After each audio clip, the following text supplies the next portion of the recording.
मैं अगर चाहता तो इतने वर्षों के अंदर विश्व में एक अलग हलचल मचा सकता था। परम सत्ताएं ने उस क्षमताएं दे रखी है,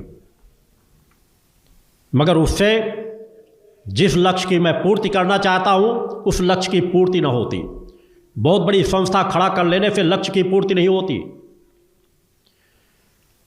करोड़ों करोड़ों की संख्या में लोगों के खड़े हो जाने से किसी लक्ष्य की पूर्ति नहीं होती।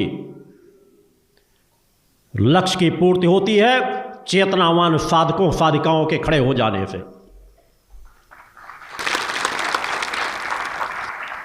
सैकड़ों कौरवों से अधिक 5 पांडव श्रेष्ठ होते हैं, क्योंकि उनके साथ भगवान खड़े होते हैं।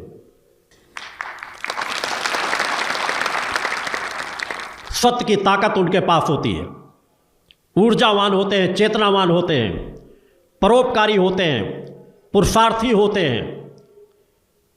इसलिए उनके साथ भगवान श्री कृष्ण खड़े हुए। आप तो उनसे भी करोड़ों गुना सौभाग्यशाली हो।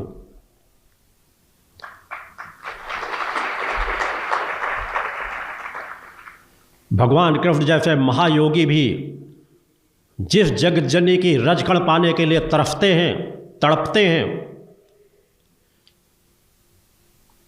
आपको तो वह जगत जननी आशीर्वाद देने के लिए तत्पर है।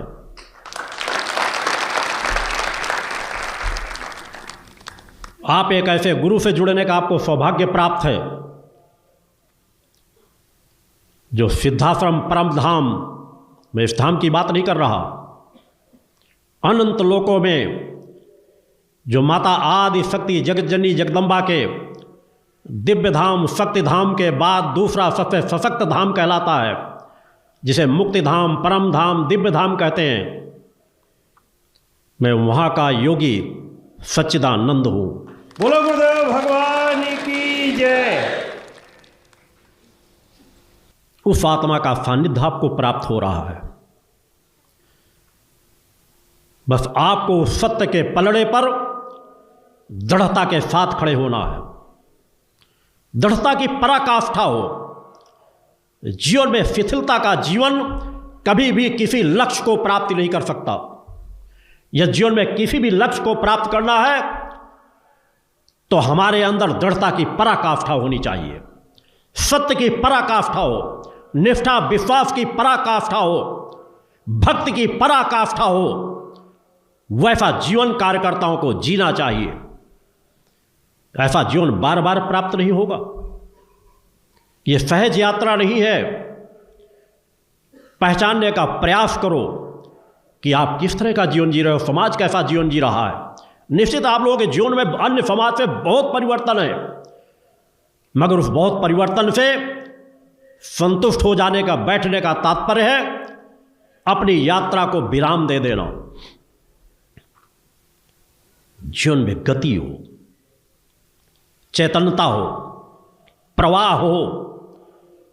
एक ऐसा प्रवाह जो नदी के प्रवाह से भी तीक्ष्ण हो।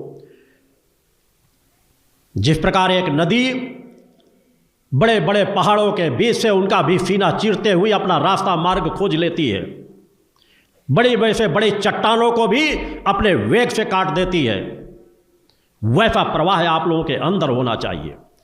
वैसा प्रवाह मैं अपने शक्ति साधिकाओं और साधकों के बीच देखना चाहता हूं, जो समाज की इन विपरीत परिस्थितियों में, समाज के संघर्षों के बीच में उनकी आंतरिक चेतना पर कभी भी ठहराव ना पाए, उनके पुरुषार्थ में कभी ठहराव ना आए, उनकी भक्ति में कभी ठहराव ना आए, उनकी मन की एकाग्रता में एक विशेष दृढ़ता हो, तन से वे बलिष्ठ बने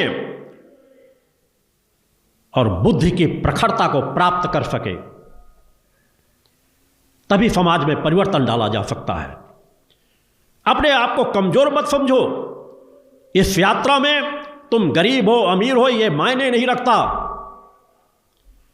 बस तुमने अपने हृदय पर मेरे अपने विचारों को कितना धारण किया है, महत्वपूर्ण यह है।